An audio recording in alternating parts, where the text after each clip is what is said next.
will be in goal. Back in defense, John McGrain, Franz Matthew, Brian DeCare, and Hayden Knight.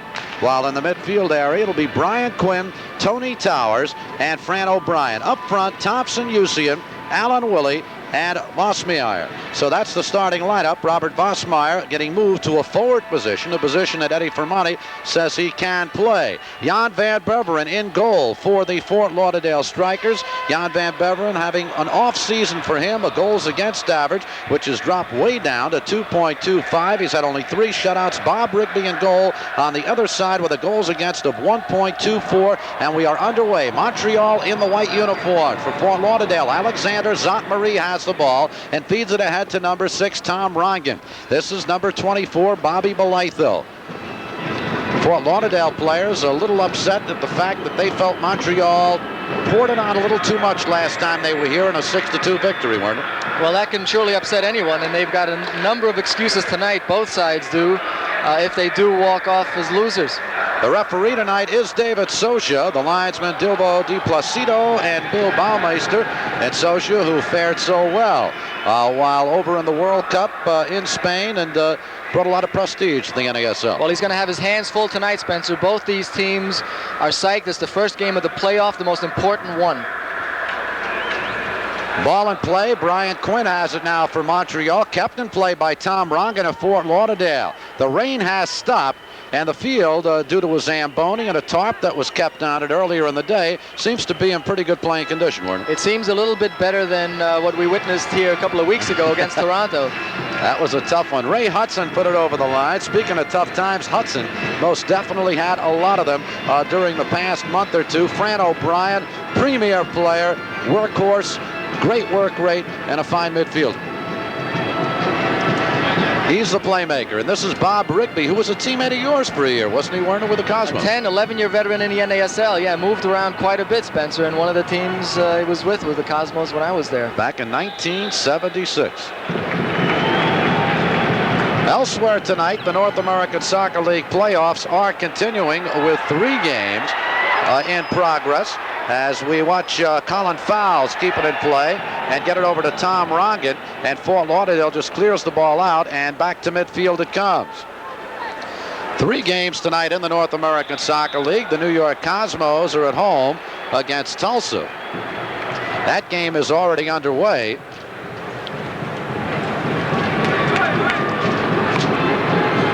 Tony Towers with it now. This is Fran O'Brien, number 6. And knocked away and played nicely by Fort Lauderdale's Bobby Belaytho to Ray Hudson.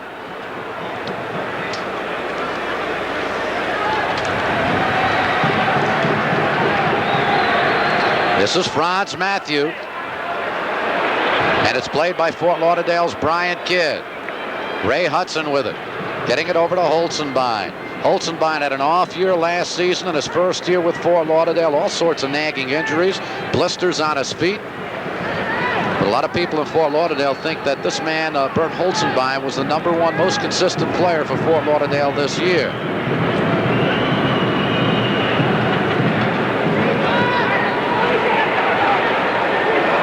Bob Rigby taking it back along his goal line.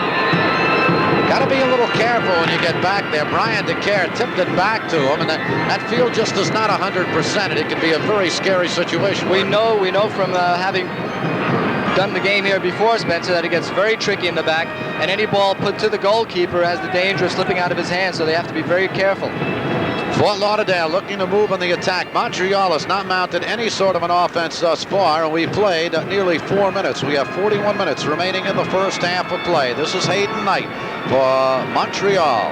I think Montreal is looking a little bit hesitant, Spencer, because of all of the problems that they've had just in the last few weeks with injuries and the suspension to Vujovic.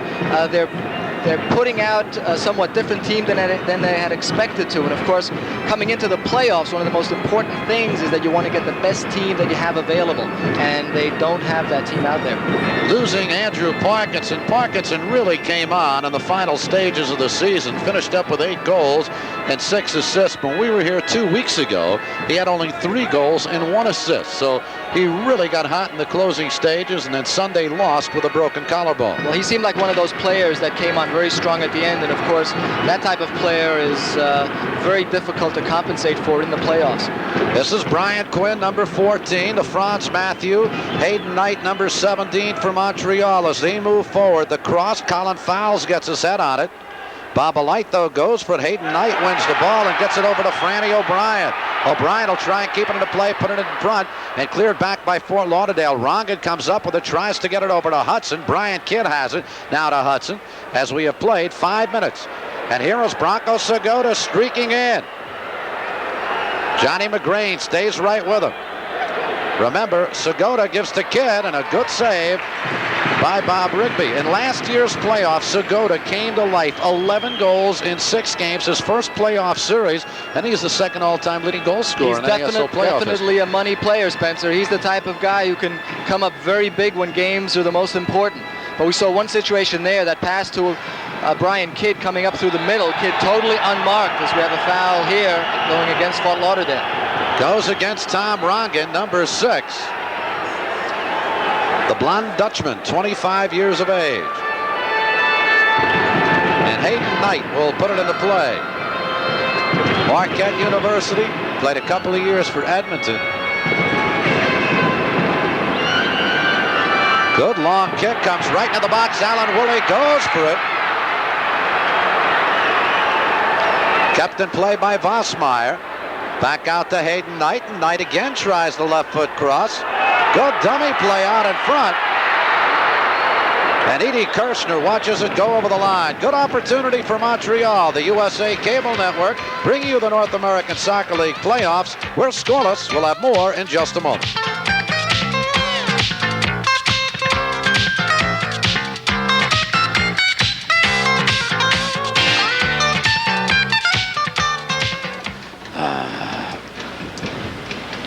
We were desperately looking around for those other 2 games that were being played this evening.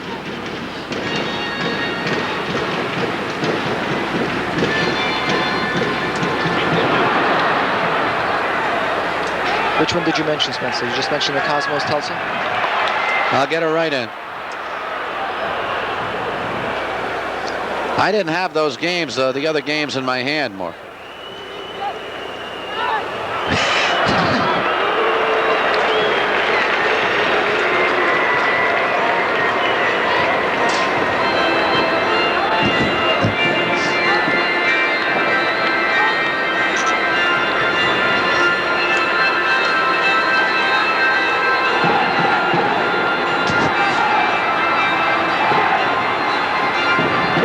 Spencer Ross and Werner Roth back here at Montreal's Olympic Stadium in Quebec. Scoreless game. We're in the first half. Alan Woolley puts it out in front of the box. We'll get an offside call. No goal as it's put into the net.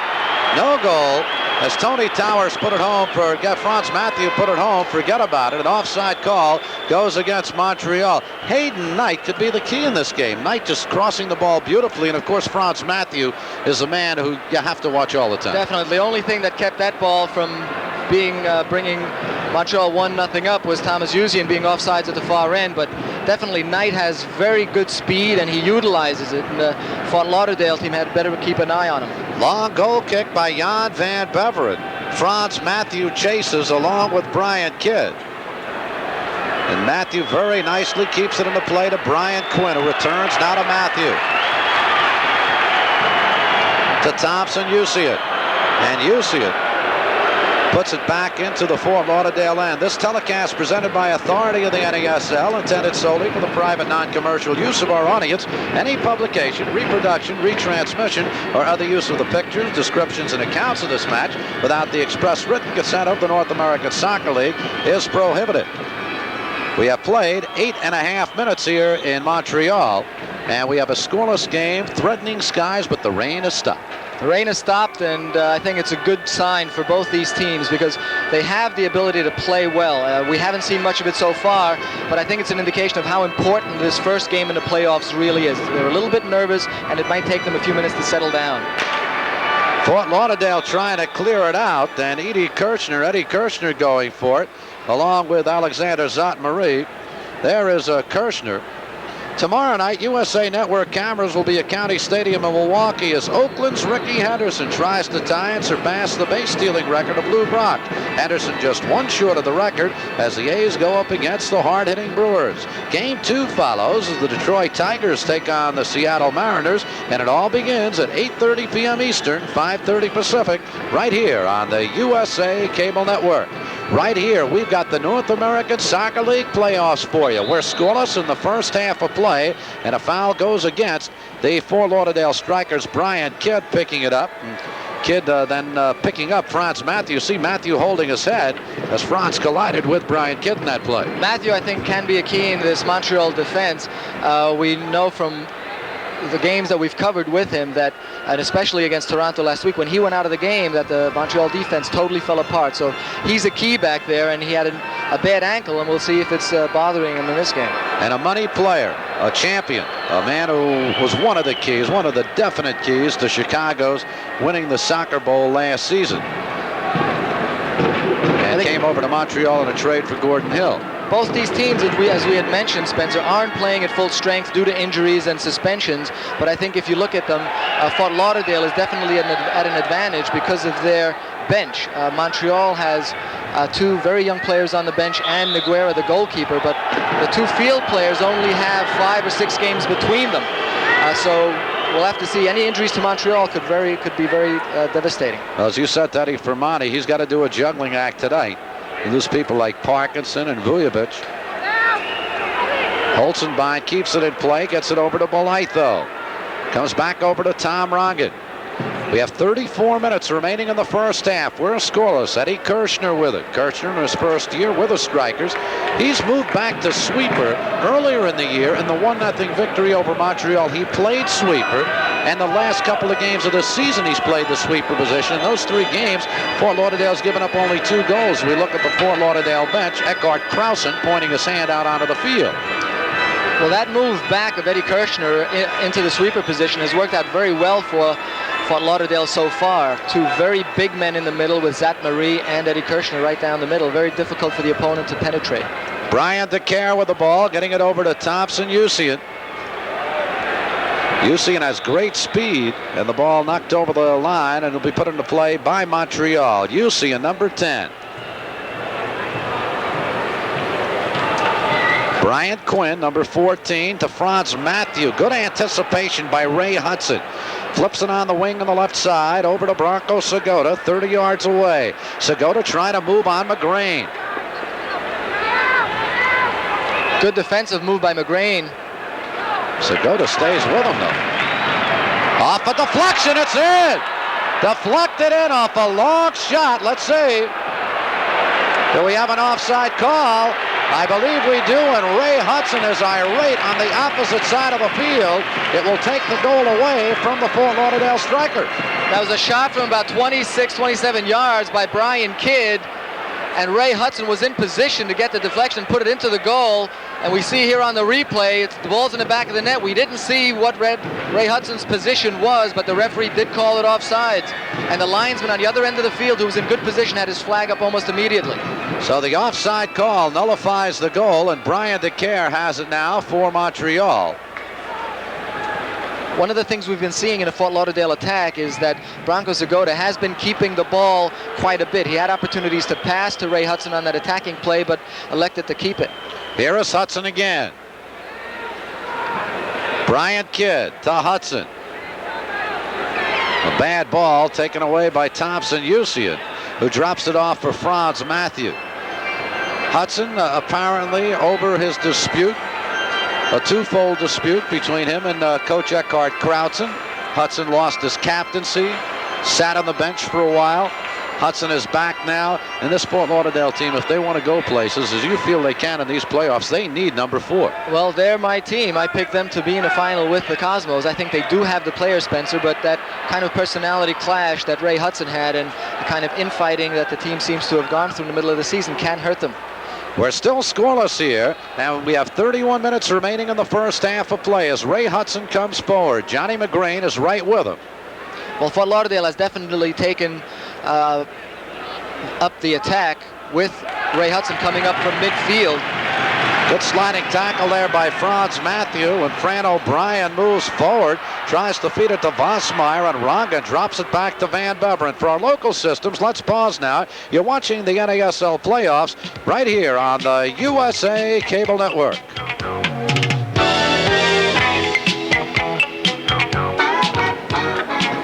Eddie Fermani shouting out to his team from the Montreal Manic bench. We're scoreless. We're in the first half, and we have 30 minutes and 30 seconds remaining in the first half of play. What he may be shouting about is the space that Fort Lauderdale is getting at midfield. It doesn't seem like Montreal is doing much defensive work at that area. There's too much of a gap between the forwards and the defense in Montreal's end. Bernd Holzenbein got his head on that. Eddie Kirshner getting it to Brian Kidd, and this is Colin Fowles to Kidd.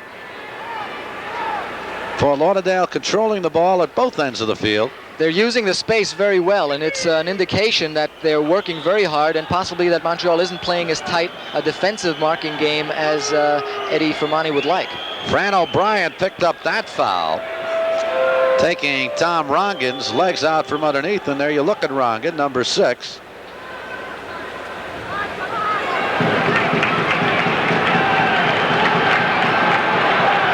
Johnny McGrain moves it forward for Montreal. Ray Hudson will pick up the foul. Hudson says to David Socha, "I was stationary, he collided with me."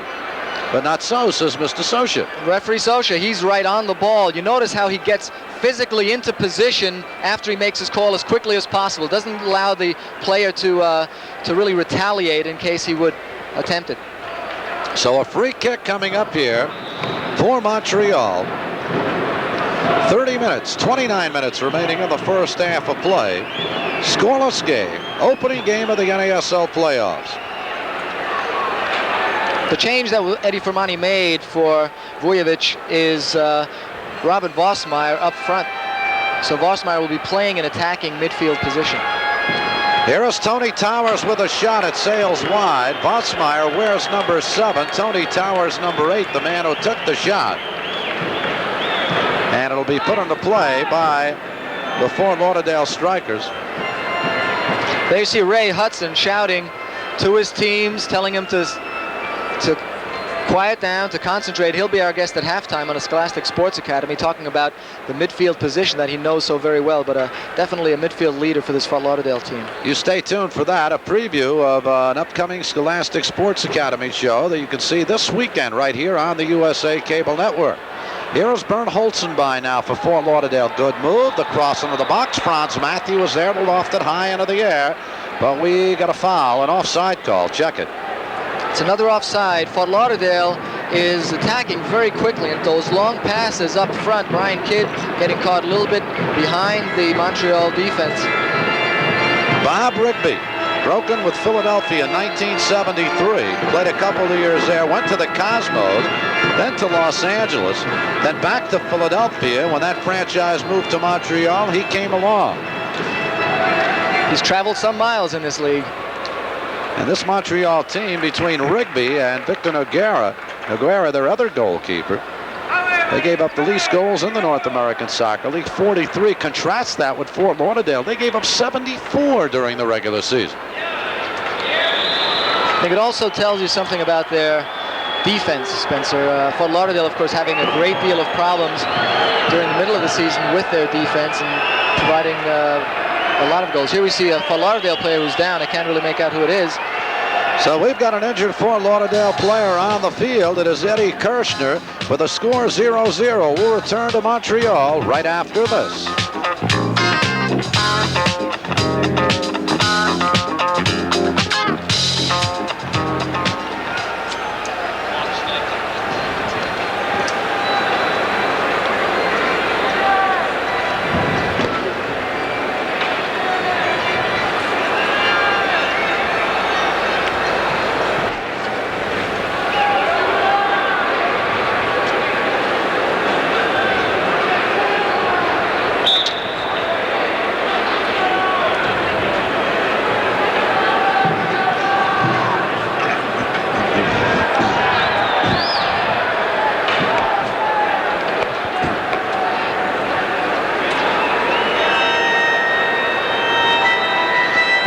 Kirshner is okay. He'll continue on the field for the Fort Lauderdale Strikers. Spencer Ross along with Werner Roth.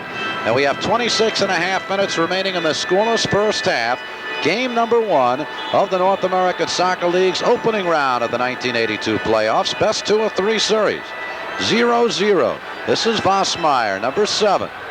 Gives to Tony Towers, number 8. Tries the wall pass to return it to Vossmeyer, but way too far. And Jan van Beveren has it. Eddie Kirshner up on his feet. Seems to be okay after suffering that spill earlier. He's getting his defense out. It's going to be his job to plug all the gaps in that Fort Lauderdale defense. There's Thompson-Usian coming in, but Colin Fowles beat him to the ball. And Usian gave him a little shove and took him down after. This is Branko Segota. What a playoff series for him last year. 11 goals in 6 games. Bob Alitho. Brian Kidd, number 11.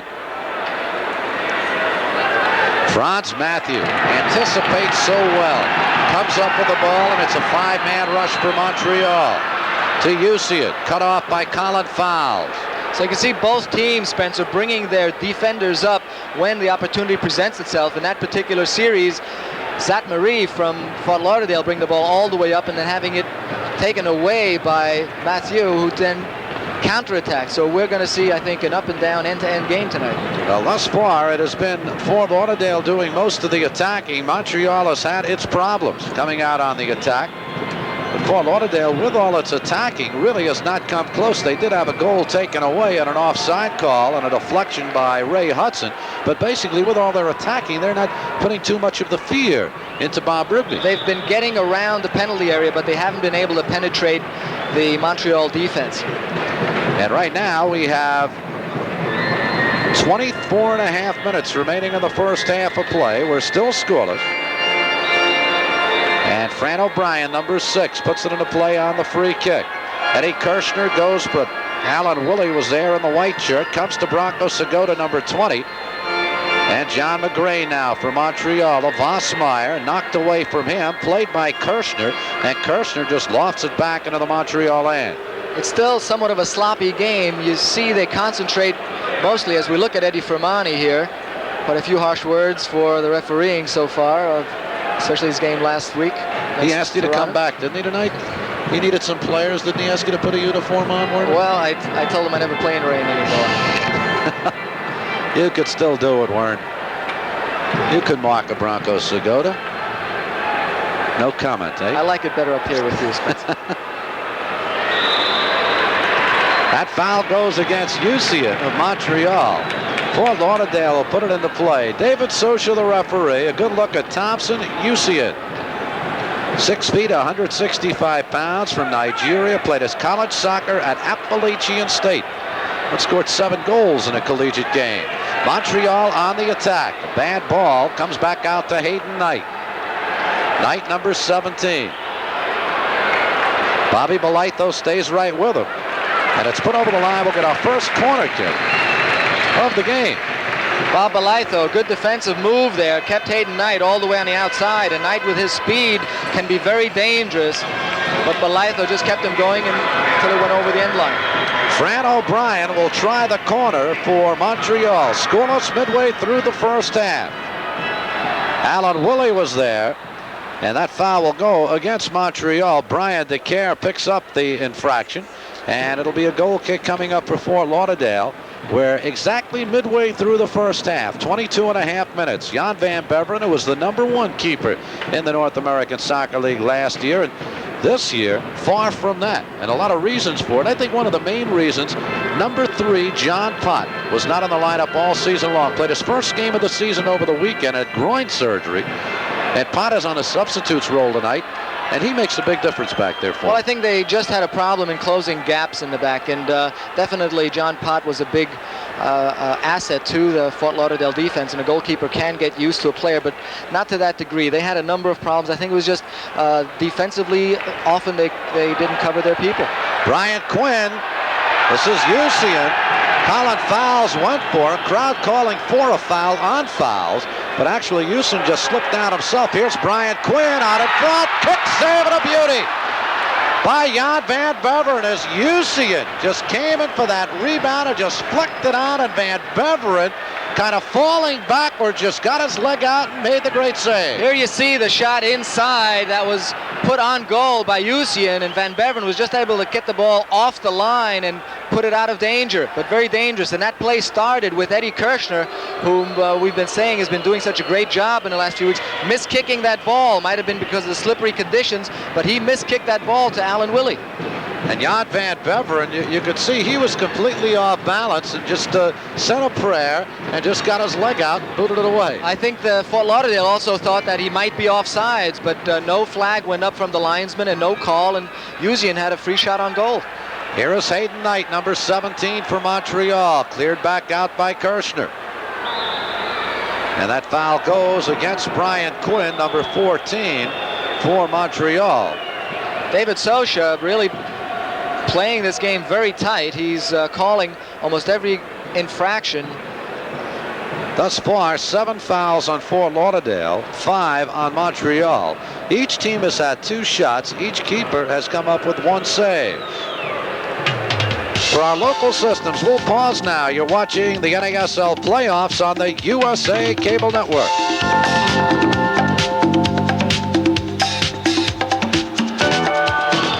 Eddie Fermani looks on. His team is engaged in a scoreless battle with 20 minutes remaining in the first half of the opening game of the North American Soccer League playoffs.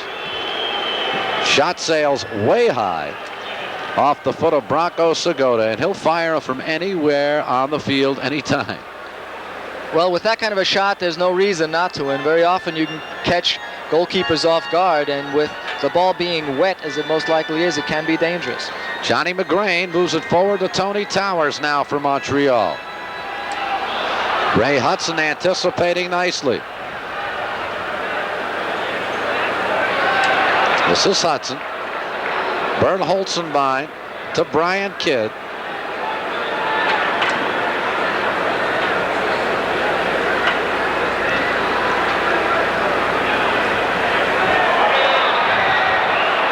Spencer Ross and Werner Roth here at Montreal's Olympic Stadium. And an offside call there on Ray Hudson. Well, it was actually, Spencer, a foul call, but what happened, Tony Towers held Ray Hudson by the arm, and the referee, who was in a bad position, called it against Ray, and Ray was looking to the linesman for a decision, but didn't get it. Here's Hayden Knight. Knight looking for and getting the corner kick as he just batted it off Bob Olaito over the line. Kind of a billiard shot. Now you have to really wonder about Hayden Knight. He started his career very late, almost when he was into college, but he's such a good all-around athlete, and he played most of his soccer up front. Go ahead. Put over the line by Bruce Miller. And another corner kick coming up for Montreal. This will be their 3rd. Fort Lauderdale. And for someone like Knight to develop so well, so quickly, it's really almost miraculous. As you said, a great athlete out of Marquette University.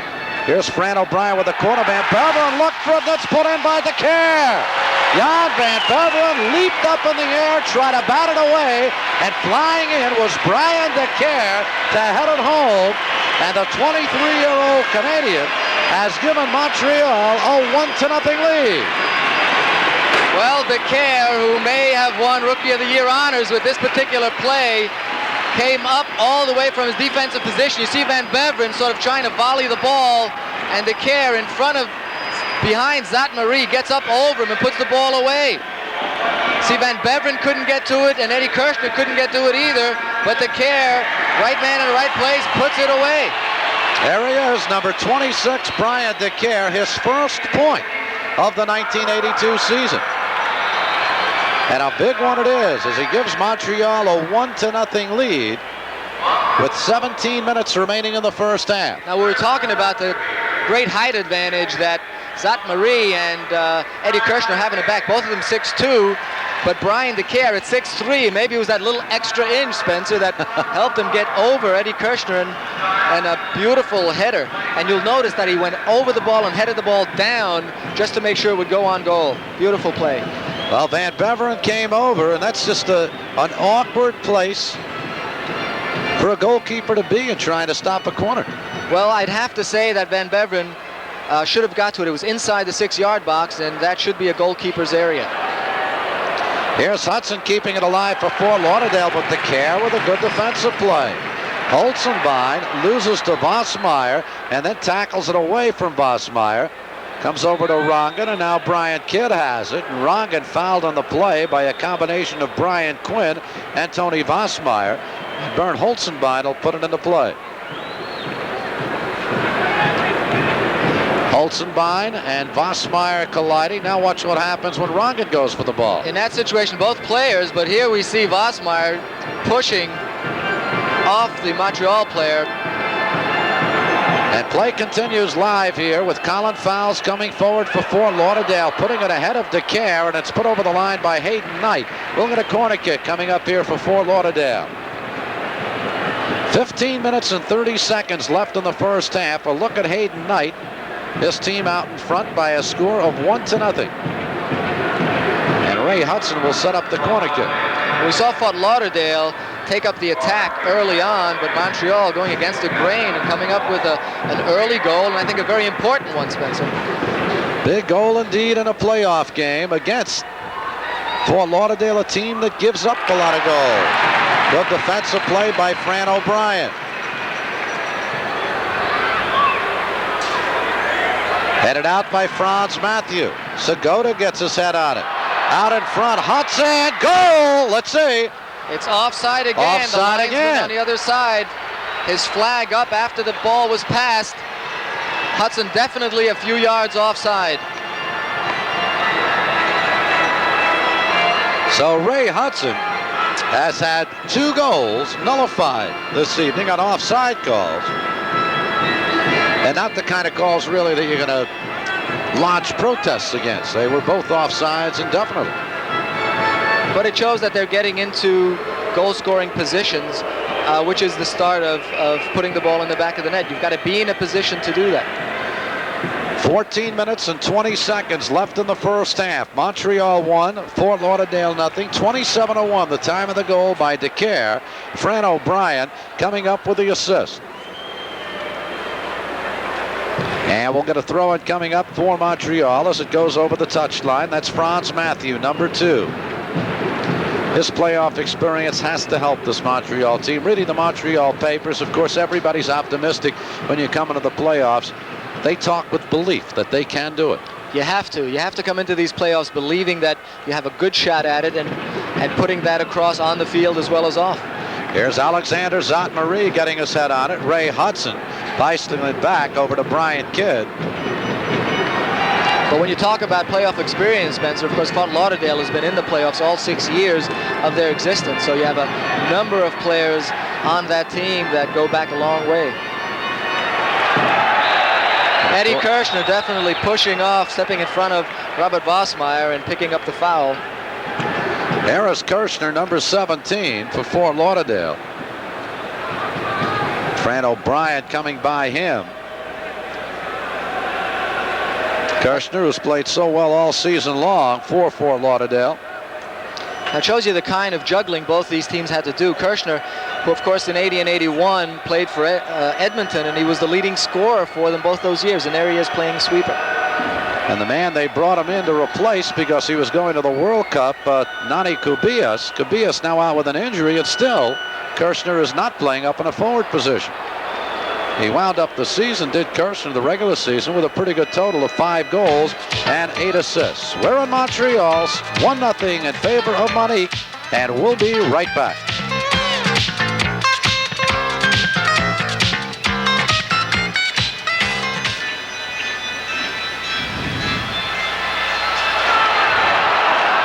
When?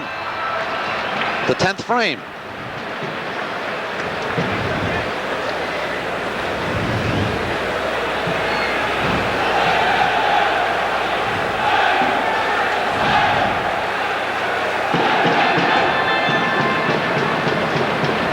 Do we have one?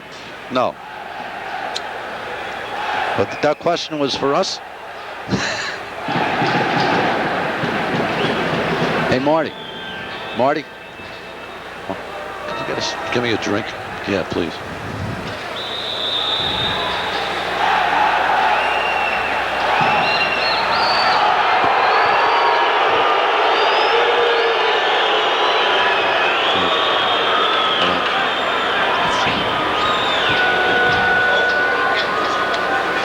Spencer Ross and Werner Roth here at Montreal's Olympic Stadium on a rainy evening, with the Montreal Manic leading the Fort Lauderdale Strikers by a score of 1-0. Let me amend that. A lot of rain during the course of the day right up to game time, but at this point the rain has stopped.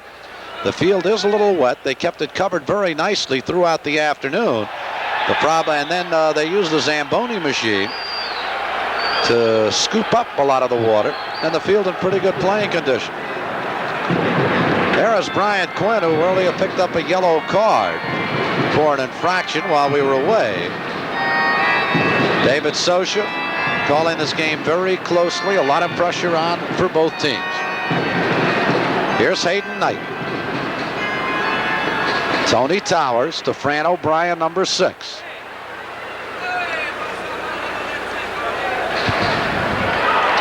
Bob Olytho. I want to thank Marty, our associate director, for bringing over a soft drink. They have a great smoked meat up here in Montreal. If you're ever up here, if you like pastrami or corned beef, I thought it was corned beef, and they got angry when I said that's corned beef.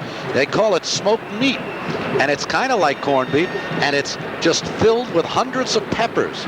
And when you take a bite of it, it's delicious, but you need a drink afterwards, let me tell you. Out in front, the header, and a great save by Jan Van Beveren. Montreal very nearly going up 2-0 as Brian Quinn went flying in and knocked it right toward Van Beveren. And you see that beautiful cross right into the penalty area. Quinn getting up very high and putting that ball right on goal. Van Beveren with a beautiful save just gets it out of danger. Out in front it comes again, and it's cleared out by the Fort Lauderdale defense. Back to Franz Matthew. So Montreal, even though they're not getting most of this game in midfield, they're putting a lot of pressure on. And they lead it by a score of 1-0. This is Bernd Holzenbein. Montreal, remember, gave up the home field advantage. They did win the Southern Division Championship, but due to the fact that the Manic could only get this field tonight in the playoffs, Montreal was forced, Fort Lauderdale was forced to relinquish its home field advantage, although if this game does go to 2 and 3, it will wind up being played in Fort Lauderdale. Greetings for us, Spencer, from the people in Montreal. Well, that's very nice of them. A greeting from the folks here in Montreal. Bienvenue au Montreal. Did I say that correctly? Probably not. But you know that home field advantage in the first game of the playoff can be very important, and Fort Lauderdale to go back if they do happen to lose tonight and know that their next game is a win or die situation can be dramatic. And of course that game will come at Fort Lauderdale, and should it go to 3, the third game would also be played at Lockhart Stadium in Fort Lauderdale, Florida next Wednesday night. Here's Hayden Knight with the ball, and it's put over the line. Throwing coming up for Montreal. They lead it 1-0. We have 8 minutes even remaining in the first half, and Eddie Fermani shouting instructions out to La Manic players. Trouble out in front, Brian Quinn.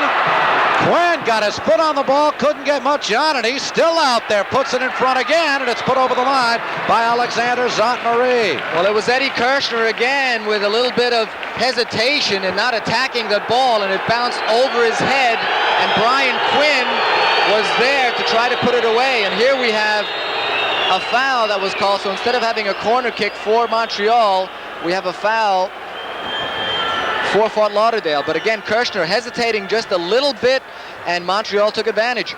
And it has been all Montreal over the last 15 minutes. The game's only goal, Brian DeCare from Fran O'Brien at 27:01. Here comes La Manic again. Brian Quinn to Usian.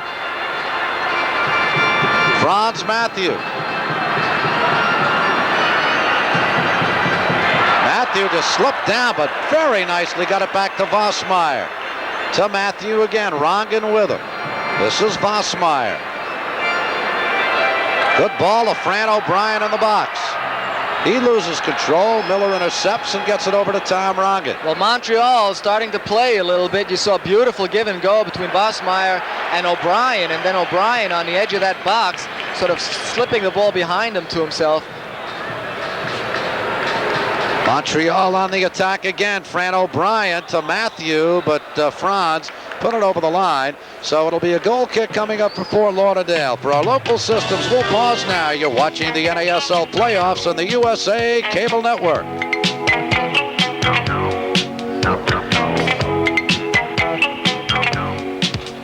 Six minutes, 10 seconds remaining. The hometown crowd here in Montreal looking on. There, Manic is leading it by a score of 1-0. Well, Montreal, who early in this game was being pressed into their defense, has come out and has taken control somewhat. They've been very successful in bringing the ball into the penalty area very high, and generally the two central defenders, Zat Marie and Eddie Kirchner, who are so successful with those high balls, are having problems with them. Hayden Knight just dropping it back to Rigby. If he had done that in Fort Lauderdale, you would have heard some kind of chorus of boos. That's for sure. Well, Montreal now is quite satisfied with maintaining control of the ball. Well, they've got a 1-0 lead, and they keep looking for more. Tony Towers goes for it. Right foot shot blocked by Bruce Miller.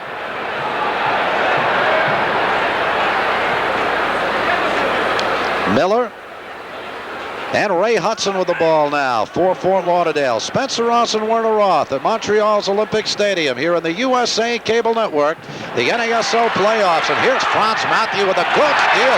Flies around Ray Hudson, comes into the box.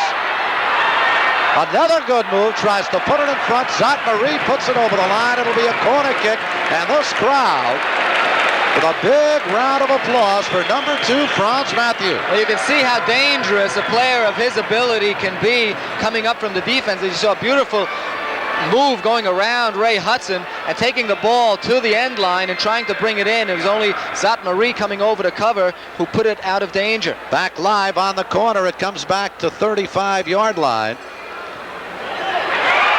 Out in front. And over the line. Say, another top-notch bowling event rolls your way Saturday night from Sarasota, Florida. The prestigious Sarasota Open. Al Troutwig will call the action beginning at 8 p.m. Eastern, 5 Pacific this Saturday night right here on the USA Cable Network. Fort Lauderdale seems to be having a problem regrouping, Spencer. Every time Montreal attacks and Fort Lauderdale gets possession of the ball again, they're having trouble getting out of their own defensive end. And I think one of the reasons is Montreal is playing very tight. They're forechecking, as we talked about before, which is they're covering, their forwards are covering the Fort Lauderdale defense, giving them very little room to maneuver. Doing a good job of it. Here's Colin Fowles and an offside call. No, we'll have a handball on Colin Fowles. He couldn't catch up to that long pass, and the linesman and the referees, David Sosha, both saw that handball that he tried to control it with, and we've got a free kick in a very dangerous area. There's Colin Fowles, the culprit. So a big opportunity right here for Montreal. They lead it 1-0. 3 minutes and 10 seconds remain in the first half of play. Eddie Fermani's team, there's the man, he's the man with a hand on his face, leading it by a score of 1-0. Vosmeyer chips it up, and it hits, I believe it might have hit off the upright. Looked like it hit the top of that post, but a beautiful shot, a curving shot over the wall by Robert Vosmeyer, who's playing in the forward position in place of Dragan Vujovic. You see that shot curving and just hitting the top back part of the net. Hit the top part over the bar, but indeed very close, and Jan van Beveren breathes a sigh of relief. 2.5 minutes remaining in this first half. Montreal leading it by a score of 1-0 in the opening game of this best 2 of 3 series. Franz Matthew goes for it. And Fran O'Brien just drops it back to goalkeeper Bob Rigby. Montreal definitely having the better part in these last 10-15 minutes. You see what they're doing. They're moving off the ball, which means that the players that aren't in possession, they're doing a lot of work, and they're creating opportunities for the player with the ball to pass into dangerous areas. Colin Fowles chips it back to his goalkeeper, Van Beveren. And there seems to be a lot of confusion on that back line for Fort Lauderdale, something like you've said has plagued them all year long. And a lot of it tonight is coming from the movement of Montreal. And Montreal is on the move once again. Alan Willey looking for Vosmeyer. Comes over to Holzenbein, who gets it over to Branko Segota. Segota to Tom Rongen. He loses to Franz Matthew. Matthews from streaking in, but Van Beveren just beats him to the ball. Oh, the speed of Franz Matthew.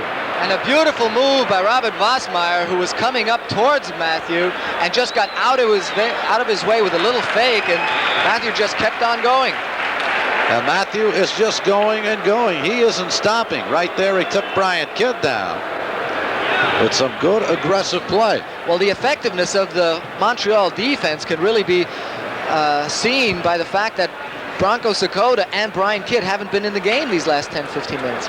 John McGrain given the job of marking Bronco Sakota, and McGrain has done an excellent job. We have less than a minute remaining in the half, 45 seconds. We have a 1-0 lead for Montreal, and Bob Brigby with a goal kick. Fran O'Brien for Montreal. Tries to move around Blytho. And tried to move through him. Yes. Since he couldn't get around him. And the foul was called on number 6, Fran O'Brien. Fort Lauderdale will have to hurry. 15 seconds left in the half. Montreal with a 1-0 lead. Segota to Ray Hudson. To Brian Kidd. Under 10 seconds remaining. Kirshner chasing it. Tries to keep it alive. Vossmeyer with him. The clock has run out. Comes back to Segota. The statistics in the first half, as you see, 13 fouls called on Fort Lauderdale, 11 on Montreal. So a lot of calls made by David Sosha. Shots, 3 for Fort Lauderdale, 7 for Montreal. Saves, Van Beveren made 2, 1 for Montreal, and Montreal with a big edge on the corner kicks at 5-1. Well, you can see the edge on shots and corner kicks there, Spencer, and even though the midfield in the early part of the first half was controlled by Fort Lauderdale, Montreal doing an excellent job counterattacking and creating dangerous shots on goal in the penalty area. Well, they lead it by a score of 1-0. They'll try and preserve the lead, but the best way of preserving the lead, I think we saw over the final 15 or 20 minutes of that half, was by coming down and attacking, and that's what they did so well. And don't look for Montreal to go in any kind of a shell. Well, Montreal has had a problem lately in losing second half leads. It happened last week against Toronto. Of course, there were extenuating circumstances, but it's happened a few times. So they do have a tendency, if they are ahead in the second half, to go back. So they have to be careful. They lead it by a score of 1-0. Fort Lauderdale, coached by Eckhard Krautzen. You have to wonder what the coach had to say to his team in that first half. They came out strong, and then I think it was just Montreal that turned it around rather than Fort Lauderdale going backwards. I think so, and I think it might have been also that their midfield, Fort Lauderdale's midfield, especially Hudson, were concentrating quite a bit on attack and maybe giving away the midfield area where a lot of Montreal's counterattacks started. Brian Quinn, Towers, and O'Brien in Montreal's midfield, then in the later part of the first half, controlled totally. And Brian Quinn had a couple of beautiful opportunities at putting the ball home. The lone goal, Brian DeCare, his first point of the 1982 season. Here's John McGrain moving forward now for Montreal. Not only that, Brian DeCare's first points as a professional, Spencer.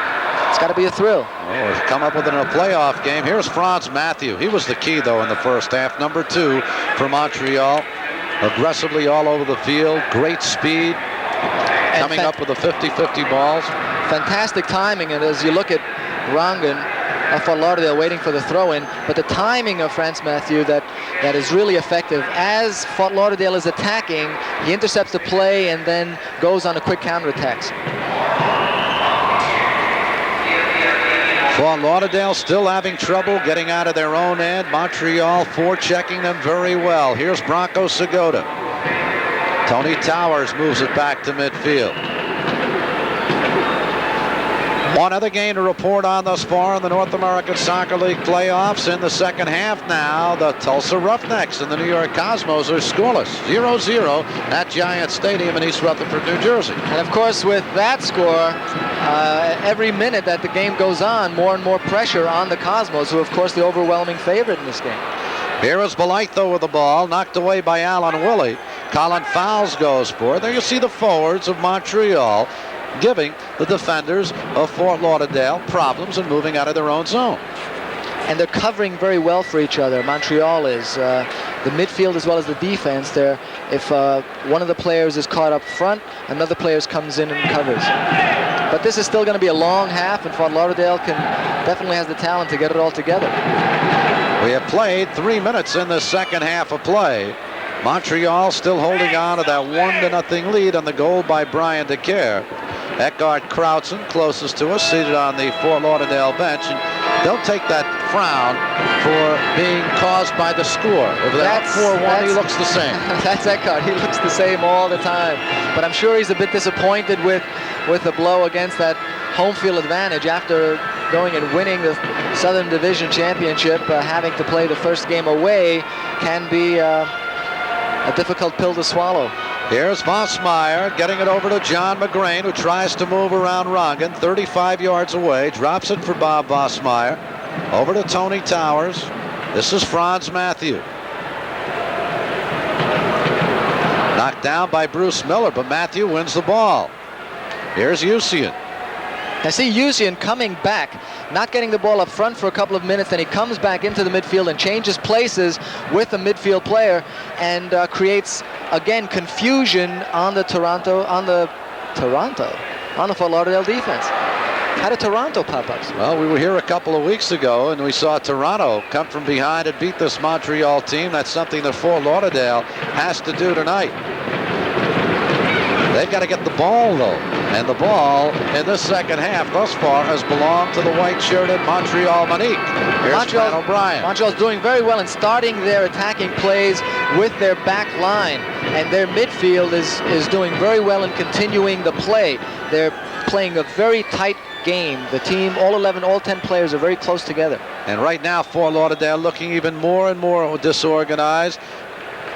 Next Wednesday night, another exciting North American Soccer League playoff matchup. You please check your local listings for the game to be televised by the Soccer Bowl 1982 Network, USA. Next Wednesday night, the NASL playoffs will continue. We have 39 minutes and 40 seconds remaining in the second half. It is 1-0 in favor of Montreal. This is Fran O'Brien. John McGrain. You saw Brian Kidd doing a lot of running defensively. It seems like Fort Lauderdale's just dropped behind the ball on the goal side of the ball, and they're somewhat lazy in coming out and covering the Montreal defense. A little bit hesitant. Here's Bruce Miller trying to control it, number 25 for Fort Lauderdale, but it's taken by McGrain. And Edie Kirshner will catch up with it. There is Brian Kidd. And if you haven't noticed him this evening, you can thank the Montreal defense. They have done just a great job on number 11, Brian Kidd, and made him kind of invisible. And he's been trying to work his way free, doing a great deal of running, but Fort Lauderdale just hasn't had possession of the ball to get it to him. So it is a 1-0 game in favor of Montreal. We are in Montreal. More soccer action coming up.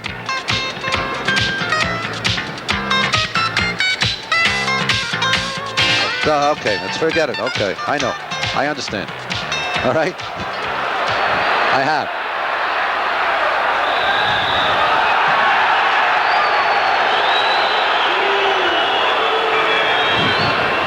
Come on. Guy threw his drum. They're going to ban the drums from the ballpark. One of those maniacs right below us just threw his drum on the field.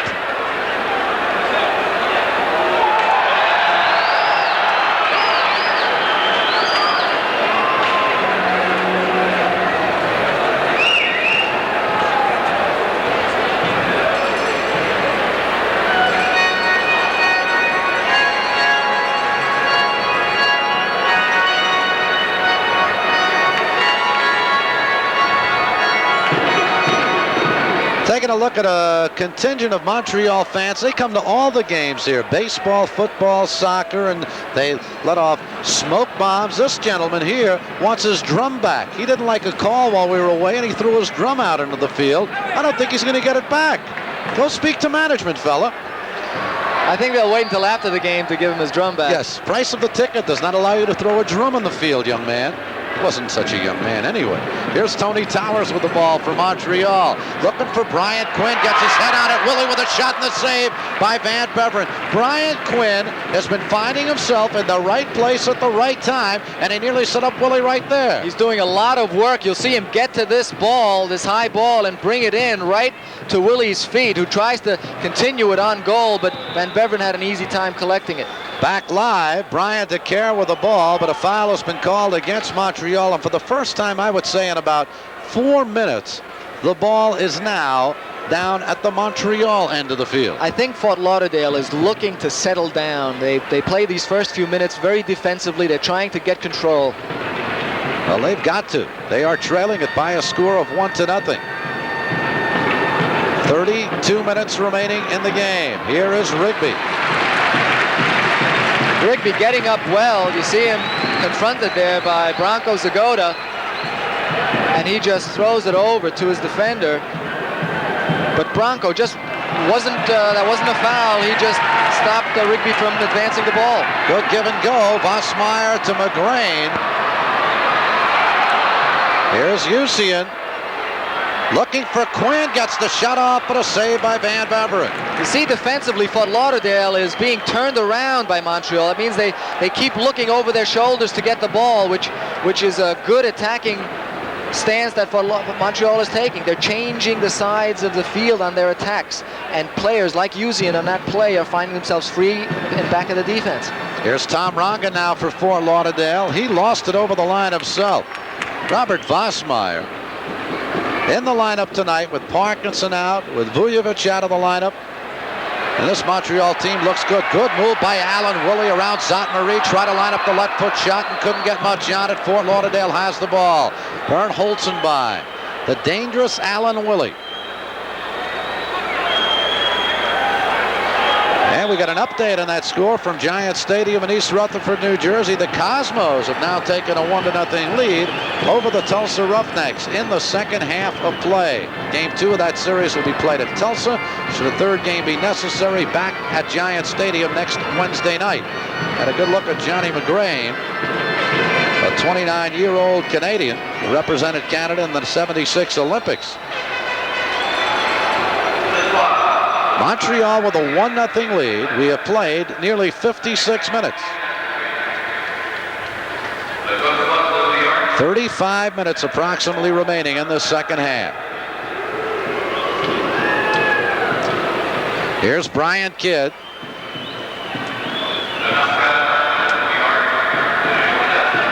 Broken up by Hayden Knight, and Usian comes forward to Brian Quinn. This is Fran O'Brien. Little midfielder gets it ahead to Quinn, who's been overlapping all night, coming forward, and it's put over the line by Eddie Kirshner. You saw Bob Belytho there going up on a Fort Lauderdale attack and falling down, so the field is still somewhat wet, and Fort Lauderdale seems to be taking the brunt of that condition. Want to see a good arm? Watch Hayden Knight. Belytho got his head on it. Bruce Miller does the same. Hayden Knight looks for it. Miller and Knight go for the ball. Knight wins it, but loses it over the line. What an athlete. Hayden Knight, number 17, out of Marquette University. As you said, Werner, a late developing soccer player who began his soccer playing actually when he started attending college at Marquette. And as a defender, interestingly enough, he's taking a lot of good positions in the attacking third of the field, and it's one of the keys to Montreal's keeping the pressure on. Both Matthew and Knight coming up into the attack. They just found out you were here, somebody said. I thought they were waving at you, Spencer. There is Eckhart Krautzen. The frown has deepened on the coach of the Fort Lauderdale space as his team continues to have its problems. Well, he's seeing that Montreal is maintaining their advantage, and not only that, but increasing their attacks. And Fort Lauderdale seems to be having a great difficulty as we look at Branko Zagoda getting the ball up front, and Zagoda is really one of the keys here. They need to get the ball to him in the attacking third. Well, in the first 15 minutes, they were trying a lot of long passes from midfield, trying to set up their forwards, and they got called for a lot of offsides. Out in front, Usian gets it to Quinn. He'll have a shot, but it's blocked. Eddie Kirshner make it Zot Marie on the block. Here's Franz Matthew, and it's intercepted by Bob Alitho, number 24. Hayden Knight stays right with him, and Hayden Knight will pick up the foul. Well, check it. Alitho lost it over the line all by himself. Out in front. And Holzenbein drops it back to the goalkeeper, and a little bit of an argument going on. Thomas Usian and Alexander Zot Marie. Zot Marie, number 2, having some words. And David Sosha has to separate them as tempers begin to flare on the road to the soccer bowl. Well, the game now, as we look at Thomas and Usian there, is getting very, very hot. Both teams looking to gain advantage, but especially Fort Lauderdale, I think, is getting a little bit frustrated. And Zot Marie got into a scuffle there in his own penalty area, and David Sosha was right on the spot. And it's very important, again, for the referee to be physically in place when he makes a call, to be there to avoid any further confrontations. Fort Lauderdale and Montreal. Montreal leads it by a score of 1-0. This NASL playoff match coming to you on the USA Cable Network. We'll be right back.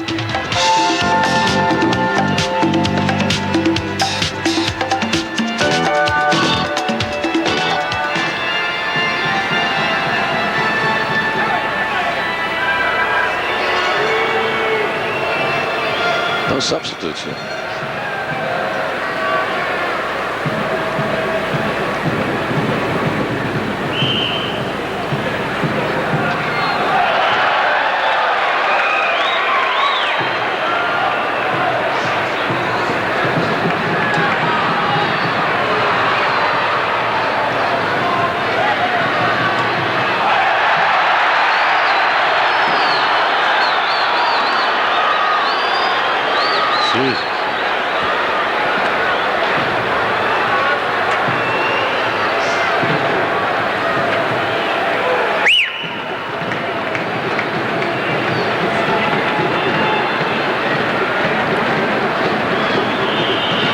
Robert Vosmeyer tries the free kick. It's cleared out by Ray Hudson and chased down by Brian DeCare, number 26. It is a 1-0 game in favor of Montreal, and we have under 30 minutes remaining in the second half in regulation time.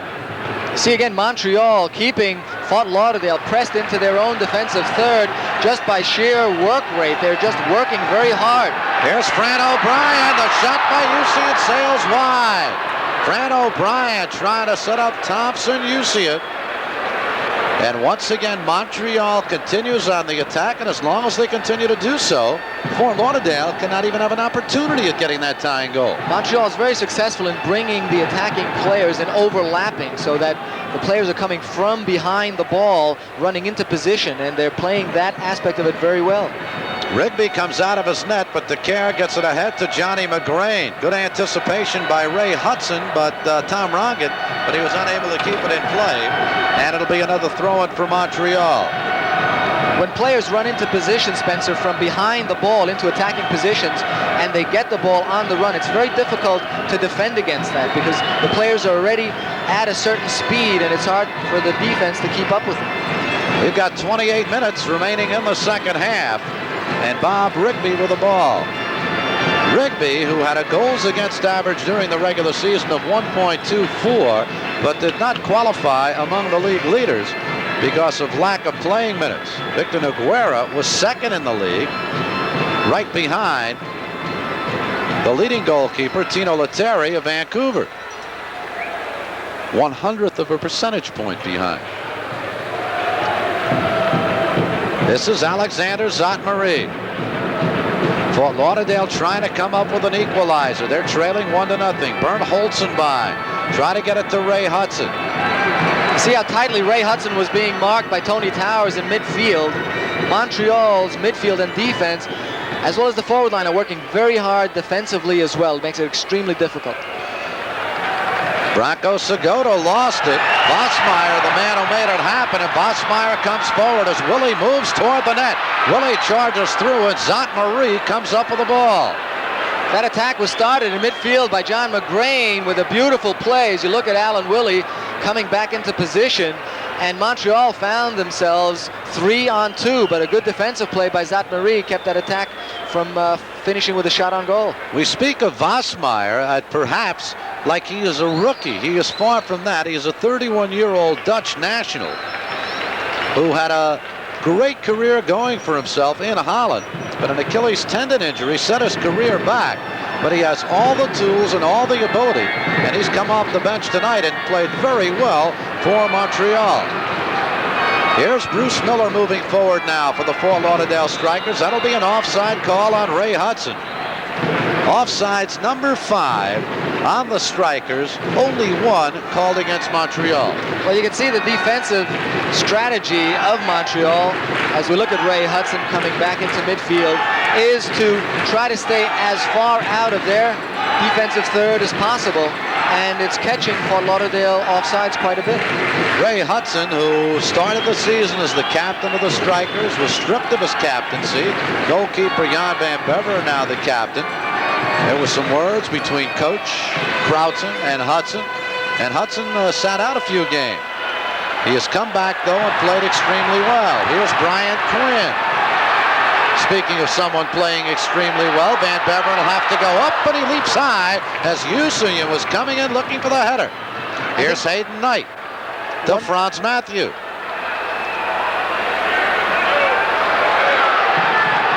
Matthew getting a lot of space. Bruce Miller finally came over and blocked it, and Ray Hudson clears it out. Fort Lauderdale just sort of made a circle around their penalty area to try to defend against that. Here's an onside. Ray Hudson comes in. Goal! Ray Hudson. It happened quickly. That time, definitely onside. Took a perfect cross-field pass. Came in on net and beat Bob Rigby. We're tied at 1. A good feed by Zagoda.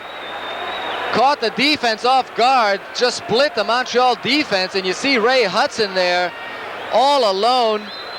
Tony Towers trying to catch up with it, but gets the shot off and beats Bob Rigby to the far post. So with striking suddenness, the Strikers have come back as Ray Hudson ties the game at 1-1. Hudson had 6 goals during the regular season. Bronco Zagoda gets the assist. That's Keith Weller talking to Coach Eckhard Croutzen, and Weller apparently will be Fort Lauderdale's first substitute of the evening. But there's the man of the hour for the Strikers, number 4, Ray Hudson. Hudson's been attacking quite a bit from his midfield position for most of the game, and we mentioned that in some cases that he wasn't doing defensively what he could be, but it certainly paid off in that instance. Bronco Zagoda and Brian Quinn going for the ball, and the foul will go against Brian Quinn of Montreal. Zagoda a little upset. Bronco coming up with the assist on the goal that tied it. There's the veteran Keith Weller, 35 years of age, getting set to come into the lineup for Fort Lauderdale, and he can still play. Good midfielder. Fantastic, and he's also very good in settling a team down. They need, right now it seems what they're missing is a director, someone who can start the attack going and sort of settle the team down and get them into some sort of a strategy. Well, Fort Lauderdale has come back. They have tied the game up. We are even at 1-1. Belaytho colliding with Leclerc. And with 26 minutes remaining for our local systems, we'll pause now. You're watching NASL playoff action on the USA Network.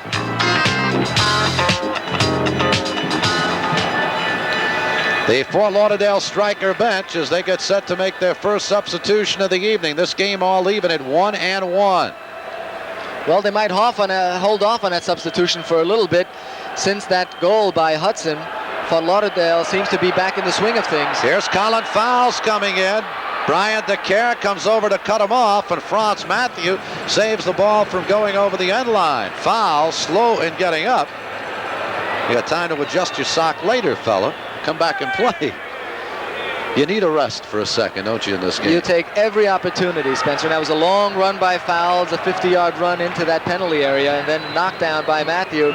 So he had a need to rest. Nobody ever unties their shoelace intentionally in this game, do they?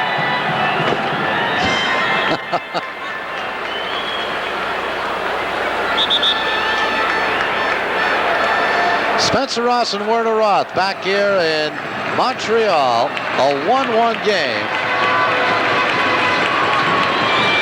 And an opportunity here for Montreal. Vossmeyer with a kick, put up into the air by Hayden Knight, and Van Beveren just slapped his hand out at it and got it out of the zone. But a foul was called out in front against Montreal. Good aggressive move by Van Beveren as you see him coming into traffic, getting way over the throng of players in the penalty area and just punching that ball out of danger. And it keeps it a 1-1 game. Jan Van Beveren back in goal for Fort Lauderdale as play continues here at Montreal's Olympic Stadium. It's been a tough season for Van Beveren. Fort Lauderdale is by no means playing an attractive game as a pass back, almost intercepted by Branko Zagota. Rigby had to come out as that ball was chipped back to him, and Zagota was flying in. Watch this, Matthew, and the ball kind of dies in the wet turf. It might have been the turf or a slow pass, but Branko Zagota was right there. Back live. Ball goes over the line. It'll be a throw-in coming up for Fort Lauderdale. They're trying to turn this game around with 22 minutes remaining in regulation time. We are tied at 1-1. Here's Ray Hudson. Shoots a good ball down to Tom Rongen. And that was a good possibility there with a lot of space in the Montreal defense. Rongen getting the ball back into the center. Couldn't find Zagota. It was a little bit too high for him. Here's Vossmeyer chipping it back to goalkeeper Bob Rigby.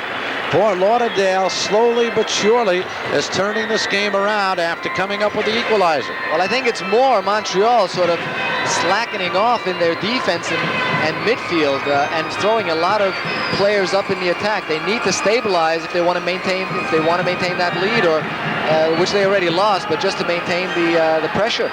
Well, they have had put the pressure on throughout most of the second half, but the only goal has come by Fort Lauderdale. Bernd Holzenbein tries to clear it back, and he does, over to Bryant Kidd, number 11.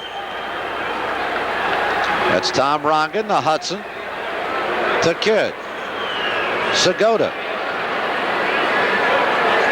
This is Hudson trying to move around Tony Towers, and it'll be a throw-in coming up for Fort Lauderdale. Well, we see, Spencer, how quickly the tide can turn. Fort Lauderdale out of the game for most of this half and a big part of the first half, and with one good attacking play, and we have a tie game, and they're right back into it. Bernd Holzenbein comes in for it with Brian Quinn, number 14 for Montreal, and Rigby plays it and gets it over to Hayden Knight. We're all tied at 1-1. 19 minutes, 20 seconds remaining. Alan Woolley with the ball for Le Manic. Back to Fran O'Brien.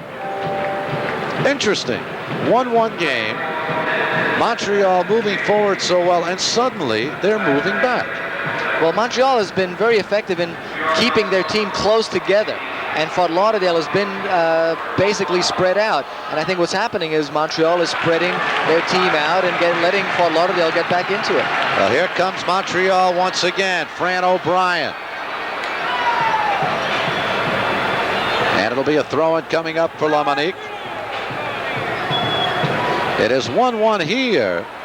And an update on the goings-on at Giant Stadium in East Rutherford, New Jersey. The New York Cosmos have now taken a 2-0 lead over the Tulsa Roughnecks in the opening game of their three-game series. Here's Colin Fowles. He breaks through. Zagota, goal! Colin Fowles to Zagota. That's Bob Balaitho, Spencer, who came up from the defensive position and put the ball in the back of the net. And again, Montreal is finding themselves with too much space in the back. It makes it a 2-1 count, and watch this as Colin Fowles comes in. You see a beautiful pass by Fowles, who had attracted the defender, and here's Bob Balaitho coming from his fullback position with a good right-footed shot, and Rigby never had a chance. And suddenly, the tide has completely changed. Too much space. Montreal just allowed too much space in their defensive third, and Fort Lauderdale is taking total advantage of it. 2 attacking plays in this half and 2 goals. Balaitho from Fowles makes it 2-0. 2-1, that is, in favor of Fort Lauderdale. And if you have said throughout the evening, Montreal has had a propensity to squander first half leads, and they've done just that right here. Referee David Sosha over by the Montreal bench. And it's especially unfortunate since Fort Lauderdale has not been playing that well to deserve to come back with those 2 quick goals. There's Coach Eckhart Krautzen. As you take a look at him, you see the frown still on his face. Referee David Sosha. And Sosha having a discussion with one of the linesmen.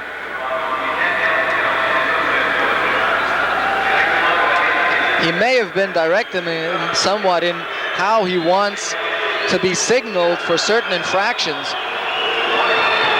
A very important combination of the officials, of course, is the referee's understanding of the linesman's signals. David Sosha, as we mentioned earlier, who was involved in the World Cup and a big prestige situation for the North American Soccer League. He was a linesman, in fact, in one of the semifinal matches.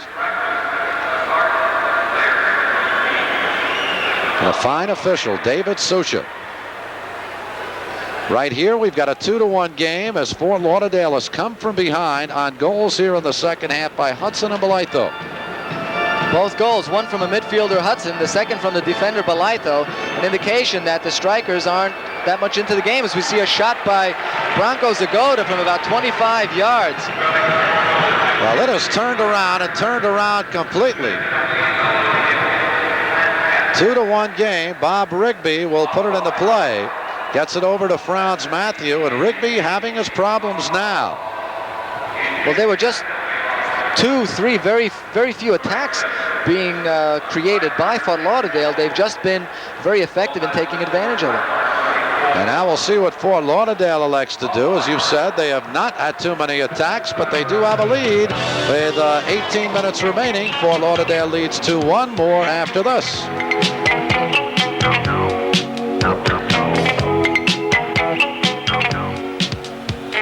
Okay.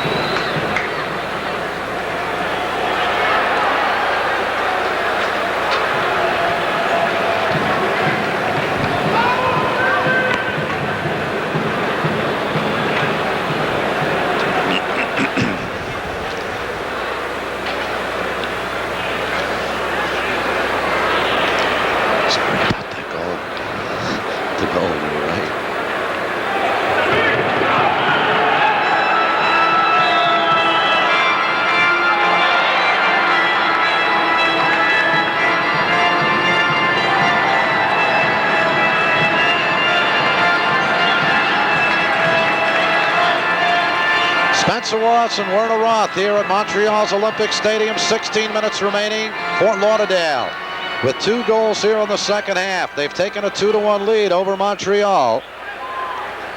Here's John McGrain for Le Manic. Robert Vossmeyer, number 7. And Montreal will have to start it up again from midfield. Franz Matthew looking for Brian Quinn. Holzenbein got his head on it. Out in front, Brian Quinn went for the ball, and right on his back was E.D. Kirshner. The fans calling for a foul. David Sosha did not call it, and it should not have been. Well, these fans in Montreal, especially right up front here, a little bit to the right of the goal, really they're getting very aggravated with referee Sosha. They're throwing everything but the kitchen sink. There's Bob Balaito, the man who scored the goal. Vossmeyer. Zatmarie got his foot on it. You mentioned those fans. Le Manic, right? That's what they say. are a bit maniacal about their hometown team. Franz Matthew puts it into play.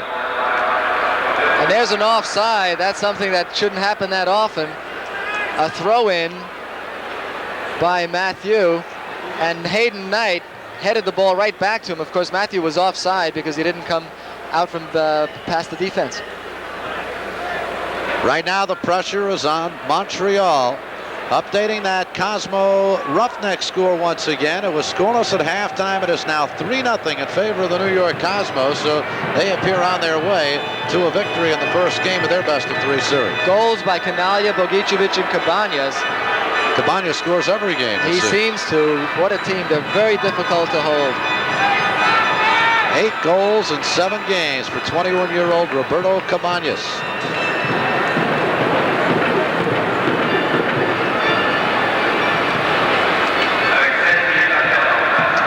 Cabañas, who has been out just about all season, suffered that broken arm. You saw it right here on the USA Network during the Transatlantic Cup. It showed last year he could score, and this year he's just all over the ball and a force to be contended with. Well, really the sign of a good player, Spencer, especially one of that age, is to come back with those kinds of injuries and to have the kinds of performances that he's had over the last few games. It's extraordinary. Speaking of comebacks, Fort Lauderdale has made one. They were down 1-0 at halftime and were being outplayed here in the second half. Now they lead it 2-1. Usian gets his head on it. Vossmeyer's shot just deflected by Alexander Zotmarie over the line. It'll bring up a corner kick for Montreal. Montreal throwing everything up front as we look at Vossmeyer getting ready to take that corner. Hayden Knight, everybody's coming up from the defense. They want this equalizer. They need it. Here is Vossmeyer with a corner. It is curving in. Ray Hudson got his head on it. Franz Matthew will chase it down. It's 2-1 Fort Lauderdale. Matthew moves around Kirshner. Gets it over to Hayden Knight. Knight, marked by Belite, though, put it a little bit too far in front of himself, and it's taken away by Colin Fowles with 12 minutes and 20 seconds remaining in regulation time. But look at the conditioning of Hayden Knight, coming up all the way from his defensive position, going up on the attack, and then still having enough energy and strength to come back and defend. Hayden Knight out of Marquette University, 6'1", 175 pounds, 24 years of age. John Pott, a man we mentioned earlier, perhaps the best defenseman on this Fort Lauderdale team. He's been out all season long after undergoing groin surgery. Did play Saturday night in Jacksonville, his first regular season appearance. Well, it seems Eckhart Krausen wants to solidify that Fort Lauderdale defense and maintain that lead. Usian, Colin Fowles just chipped the ball away from him, but Thompson Usian has it again. He crosses it in the box. Brian Quinn shot just sails wide. He had goal. And Quinn got his head on it, but he fired it wide. Had Van Beveren at his mercy, but it remains 2-1 Strikers. Van Beveren had absolutely no chance. He was caught flat-footed. As we see Brian Quinn heading his beautiful pass, and it just went wide of the goal. You saw Van Beveren there. He wouldn't have had a chance at all. Here you see Thompson Usian's pass beautifully chipped over the Fort Lauderdale defense, and Quinn getting good position, just putting the ball wide. And he feels the pain. Brian Quinn, very upset. John Pott is now coming to the lineup for Fort Lauderdale. John Pott came in for Bernd Holzenbein, so we see that Fort Lauderdale is looking to tighten up that defense and to maintain that lead. It's good to see John Pott back, an excellent defender. Charlie Falzone is getting set to come into the lineup for Montreal. That's the reason for this delay. We've played 78 minutes and 34 seconds. We have 11 minutes and 26 seconds remaining in regulation time. There's Falzone, number 15, a 20-year-old Canadian. It's the #1 draft choice for Montreal out of the University of Akron. There he is, Charlie Falzone. Not much professional experience, only having substituted in about 5 games so far this season, but nonetheless could bring some necessary life into this Montreal team, who haven't been able to take advantage of most of their possessions. Here's Brian DeCare. He scored the only goal for Montreal, his first point of the season. 2-1 in favor of Fort Lauderdale. 11 minutes, 10 seconds remaining. Here's John McGrain dropping it back to Rigby. Montreal has to move forward. One of the biggest harness racing events of the year happens in USA Saturday night at 10 p.m. Eastern, 7 Pacific. The prestigious Roosevelt International from Roosevelt Raceway in Westbury, New York. Stan Bergstein will be on hand. USA will have it all from start to finish, so be there for this great harness racing event, the Roosevelt International. Out in front it comes. Here's Usian. Good move. Tripped up. Still has the ball. Chips it in front. Headed out. Comes over to Brian Quinn. His shot. Great save by Van Beveren. As Brian Quinn very nearly made up for that miss. And Van Beveren comes up big. Brian Quinn has been all over. As you see the ball taken down by Usian, who gets around the defense and puts the ball in. And just Eddie Kirshner's header kept the ball out, but Brian Quinn with a shot on goal is just pushed wide by Van Beveren. Back live, off the corner kick. Ray Hudson heads it out, gets it to Bronco Segota. All sorts of white shirts clustered around that penalty box. And Fort Lauderdale just wants to get that ball out. And Eddie Kirshner very nearly put it out completely of the stadium. That'll stop the clock. The clock is still running. David Socius just signaled for a stoppage of the clock. There's Eddie Fermani on the Montreal bench. He wants that ball back into play. Well, they have stopped the clock with 9 minutes and 42 seconds remaining. Tony Towers gets it in bounds now to Brian Quinn. He bicycle kicks it toward the box. Usian tries to put it in front. Van Beveren gets his hand on it and falls on the ball as Charlie Falzone falls on him. Well, Falzone, who's actually a defender, is playing up in the attack, so you can see that they're trying everything. And you see that heel pass that gets the ball into the penalty area, and Van Beveren so nicely just taps the ball away from Willie and then is taken down by Falzone. The clock is running. 9 minutes and 5 seconds remaining. Fort Lauderdale leads it by a score of 2-1. Jan Van Beveren with a lengthy goal kick. And Franz Mathieu has it now for Montreal. That attack by Montreal was less dangerous than we had thought. Willie was actually offside on that particular play, and Fort Lauderdale got the free kick. Here's Alan Willie going for it. Alexander Zotmarie knocks it back into the Montreal end. And Franz Mathieu comes up with it. 8 minutes, 30 seconds remaining. They need to come out. They can't let Montreal keep attacking because 9 minutes is still a lot of time. Thompson Usian, number 10, chips it ahead to Tony Towers. Towers shot. That should have been a handball. It was called a handball by the referee with a 2-1 Fort Lauderdale. For our local systems, we'll pause. You're watching the NASL playoffs on USA.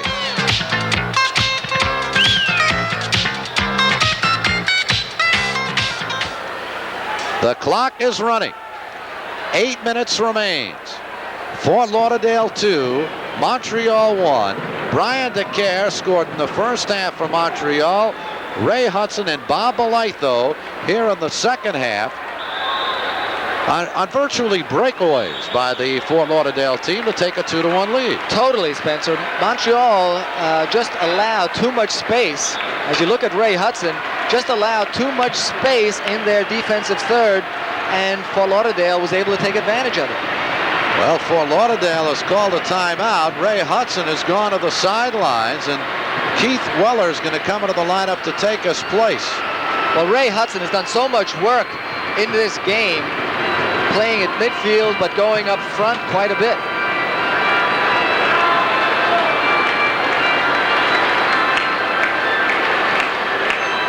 So Fort Lauderdale elects to make its second change. The veteran 35-year-old midfielder Keith Weller, number 14, will come into the lineup, replacing Ray Hudson, who played so well. Here's John Pott clearing it back. Clock ticking down.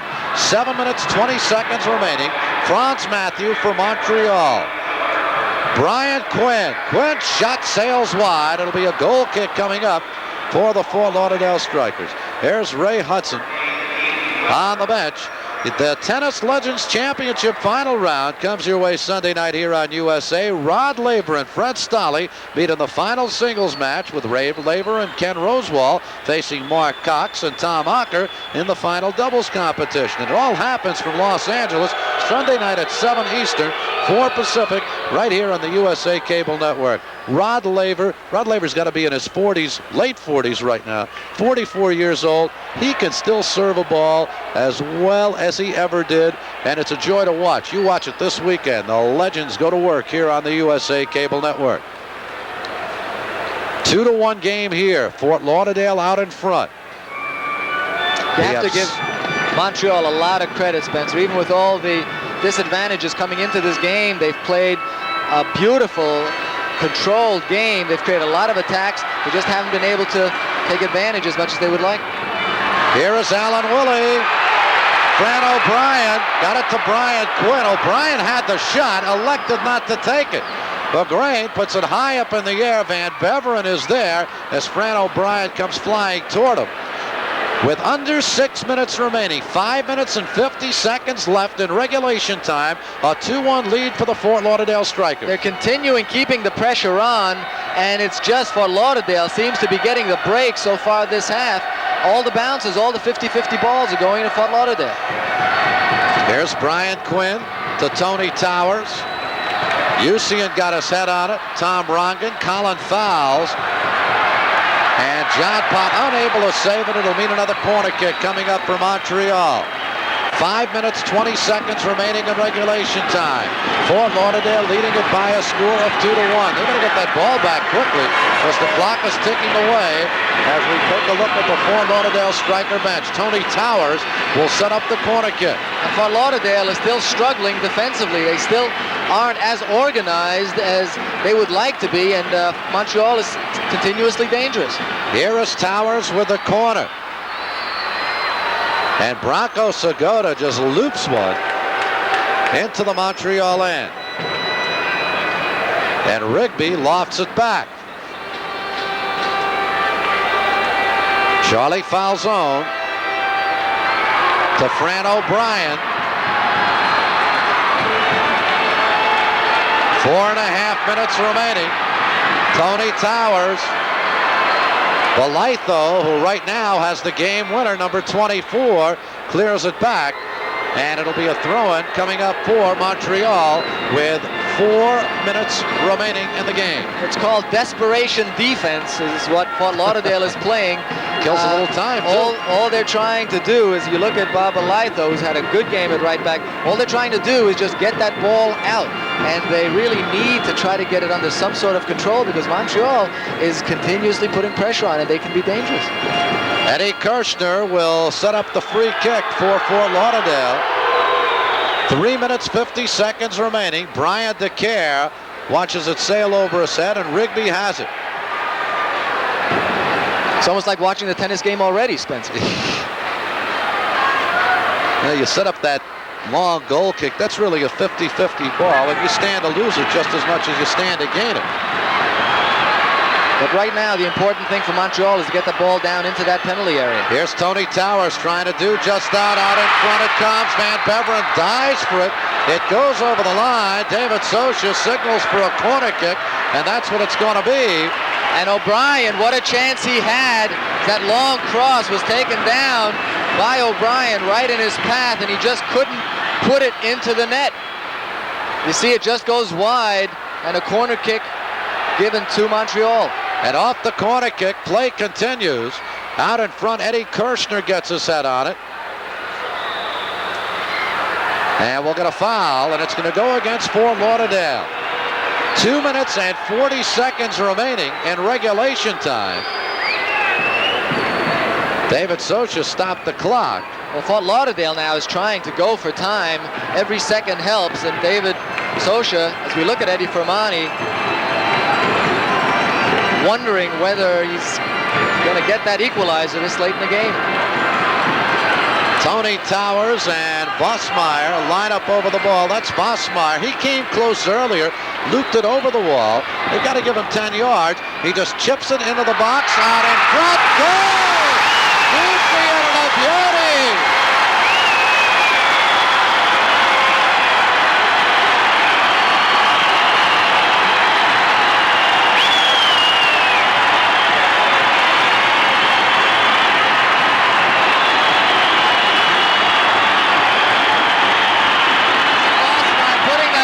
beautifully behind the Fort Lauderdale defense. Nobody picked up Thompson Usian, and he left foots a blast.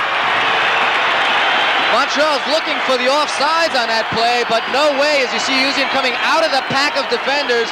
Nobody picked him up, and Van Beveren never had a chance as Usian just blasted that ball into the net. Well, we do have the equalizer, and the Manic fans love it. Thompson Usian, the man of the hour right now. 10 goals during the regular season. He comes up with a beauty on a beautiful chip by Robert Bosmeyer off the free kick, some 25 yards away. We're tied at 2 with a minute and a half remaining in regulation time. Here's Usian again, chipping into the box, and it's cleared out by Alexander Zotmarie. Well, it seemed like only a matter of time before Montreal's pressure would culminate in a goal, and unfortunately for Fort Lauderdale, it was just a defensive mistake that caused that. You can't allow a player of Usian's talent to run free on a shot like that. Well, overtime is beckoning. We have a minute and 4 seconds left in regulation time. And Tony Towers writhing in pain. And a yellow card has been handed out. A minute remaining in regulation. And Jan Van Beveren will tee it up for the goal kick. Bruce Miller gets his head on it. This is Franz Matthew. Brian DeCare. He's the last, truly the last line of defense. He's about the only man who hasn't been moving forward. Here's Alan Willie. Willie makes a move and gets a weak shot off that Van Beveren makes a save on with 20 seconds left in regulation. Don't go away. We've got overtime coming up right here on the USA Cable Network. John Pott will throw it in with 10 seconds left in regulation time. Fort Lauderdale's last opportunity to win in regulation, but Franz Matthew abates that and gets it ahead to Alan Willie with the clock ticking down. Willie coming in, just seconds remaining as he fires wide, and that should do it. Fran O'Brien couldn't control it. It comes over to Bob Blytho. Blytho being chased by O'Brien, clears it back to midfield where John McGrain chips it up into the air, and it comes over to Alan Willie. Gives to Brian Quinn, tries to get it back to Willie, cleared back out by Zotmarie and taken by John Pott of Fort Lauderdale. He gets it ahead to Bruce Miller, number 25, with Franz Matthew right on his back. And Matthew just poked it away from him beautifully. Colin Fowles puts it over the line, and we'll get a throw-in coming up for Montreal. Now, of course, in this situation, with sudden death overtime, every mistake becomes of major significance because the first ball in the back of the net, that's the end of the game. So this is going to be a very nervous situation for both teams. We got 6.5 minutes remaining in the first overtime session. We're tied at 2-2. John Pott to Brian Kidd. And through it all, Brian Kidd has been marked so well all evening long. Here's an opportunity with Bruce Miller coming in, but Franz Matthew put it over the line. And it'll be a throw-in coming up for Fort Lauderdale with John Pott. And of course, one of the most important things now in this kind of situation is that defensively, every player has to mark a man. Bronco Segoda's shot sails high and wide. Goal kick coming up for Montreal. 5 minutes and 40 seconds left in this first overtime session. Bronco Segoda, who last year in the playoffs had 11 goals in 6 games, tonight came up with an assist on the first goal of the evening for Fort Lauderdale, scored by Ray Hudson. Here's Blytho, who came up with the second goal for Fort Lauderdale, back to Van Beveren. And you'll see Van Beveren boot that ball down. If there are any mistakes to be made, he's hoping that they're made in the opposing third of the field. Montreal outshot Fort Lauderdale in regulation time, 15-7. Rigby made only 8 and is up quickly. A very tough defender, a very tough forward. Thompson Usian is used to getting those knocks, so he's able to handle it. Bosmeyer. Charlie Falzone went for it. Keith Weller comes up with the ball for Fort Lauderdale. Did not lose it over the line. John Pott chases it. Brian Quinn brings it back over to Brian DeCare. Montreal looking to control the ball and get the goal that will make this a 1-0 series. Another great golfing event comes your way on Friday as USA Network brings you second-round coverage of the World Series of Golf from Akron, Ohio. We'll be on the air beginning at 8 p.m. Eastern, 5 Pacific, right here on the USA Cable Network. We've played 3 minutes and 20 seconds. 4 minutes and 10 seconds left in this first overtime period. Charlie Falzone made the move, but referee David Sochet called the foul and stopped it right there. The fans booing, feeling the advantage belonged to Montreal and play should have continued. Well, I think these fans are going to believe the ball should go to Montreal in any situation. They are indeed good fans. Here is Bryant Kidd to Bruce Miller. And Miller just put it over the line. Nobody there in the striped shirts. And it'll be a throw-in coming up for Montreal. Fort Lauderdale still having a little trouble as you look at Eddie Firmani on the Montreal bench. Fort Lauderdale still having a problem getting possession of the ball and putting 2 or 3 passes together to get an attack started. Fran O'Brien will throw it in for Le Manic. Gets it to Brian Quinn, and it's cleared out by Eddie Kirshner. Franz Matthew, what a game he has had. And you still see that water flying as the players go down, an indication of what the conditions are like as you look at Franz Matthew, one of the premier defenders in this league. Matthew helped lead Chicago to the Soccer Bowl last year. Here is Bosmeyer. Good ball to Brian Quinn. Usian with a chip. The header is in by Willie.